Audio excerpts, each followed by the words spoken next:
السادة العلماء الأفاضل، إخواني وأبنائي شعب مصر، أحييكم على هذا الحشد الساخن الدافئ الذي يدل على تفاعل شعب مصر مع جميع القضايا العربية والإسلامية. وصدق النبي صلى الله عليه وآله وسلم حين بين أننا في رباط إلى يوم القيامة. علينا أن نتذكر هذا جيدا، فإن كان المسلمون سيتحولون إلى جنود حتما لا محالة، كما أخبر الصادق المصدوق صلى الله عليه وآله وسلم في حديث ابن حوالة رضي الله عنه، وهو حديث عند أحمد وأبي داود والترمذي، بين عليه الصلاة والسلام أن الناس يوشك أن يتحولوا إلى جند في الشام، وجند في اليمن، وجند هنا وهناك. فسأله ابن حوالة قال: خر لي يا رسول الله، أي اختر لي.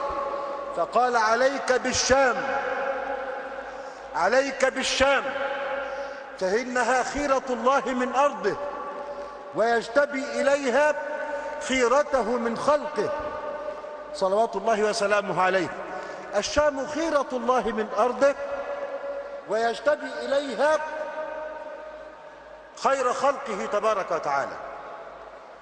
إخواني الكرام، إن هذه المؤامرات التي تهدف إلى إخراج سوريا من خريطة أهل السنة ومن المواجهة مع اليهود وأعداء الإسلام، هذه مؤامرات أعلم يقينا من كلام الصادق المصدوق صلى الله عليه وآله وسلم أنها مؤامرات فاشلة، بل إن سوريا ستكون في قلب الأحداث الجسام التي تقع في العهد الأخير.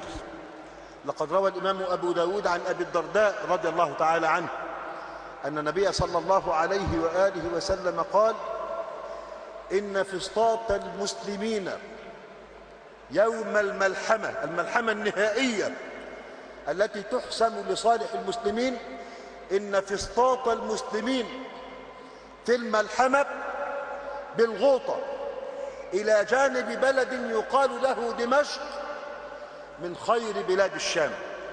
وثبت في صحيح مسلم عن النواس بن سمعان رضي الله تعالى عنه أن المسيح ابن مريم عليه السلام حين ينزل في آخر الزمان ينزل عند المنارة البيضاء شرقي دمشق عليه وعلى نبينا الصلاة والسلام. فإذا محاولة إخراج سوريا من مواجهة أعداء الإسلام محاولة فاشلة، وإنما هو ابتلاء لجميع المسلمين في الأرض. هل تناصرون إخوانكم أم لا؟ إذا فسد أهل الشام فلا خير فيكم، هكذا قال عليه الصلاة والسلام في حديث قرة بن إياس رضي الله عنه: إذا فسد أهل الشام فلا خير فيكم، ولن تزال طائفة من أمتي منصورة لا يضرهم من خذلهم حتى تقوم الساعة. فنسأل الله أن يجعلنا من هذه الطائفة المنصورة. إخواني الكرام، لا أحب أن أطيل عليكم، ولكنني أذكر بالجهاد في سوريا. وقد يكون الجهاد بالمال مقدما على الجهاد بالنفس في بعض الأحيان، لا سيما إن احتاج الأمر إلى كفاءات. وقد ثبت عند أبي داود عن أنس بن مالك رضي الله عنه أن النبي صلى الله عليه وآله وسلم قال: جاهدوا المشركين بأموالكم وأنفسكم وألسنتكم. جاهدوا المشركين بأموالكم وأنفسكم وألسنتكم. يا أيها الذين آمنوا ما لكم إذا قيل لكم انفروا في سبيل الله اثاقلتم إلى الأرض أرضيتم بالحياة الدنيا من الآخرة فما متاع الحياة الدنيا في الآخرة إلا قليل إلا تنفروا يعذبكم عذابا أليما ويستبدل قوما غيركم ولا تضروه شيئا والله على كل شيء قدير إلا تنصروه فقد نصره الله. ثم قال بعد ذلك عز من قائل: انفروا خفافا وثقالا وجاهدوا بأموالكم وأنفسكم في سبيل الله. إخواني الكرام، أختم كلمتي بنداء أوجهه إلى السيد الرئيس، أسأل الله أن يحفظه من كل سوء وأن يمده بمدد من عنده وأن يهيئ له البطانة الصالحة التي تعينه إذا تذكر وتذكره إذا نسي. مهما استطعنا سيادة الرئيس أن نستغني عن هؤلاء الأنجاس الذين يسبون أصحاب النبي صلى الله عليه وآله وسلم، مهما استطعنا أن نفعل هذا فعلينا أن نفعله، والحرة لا تأكل بثديها. وينبغي أن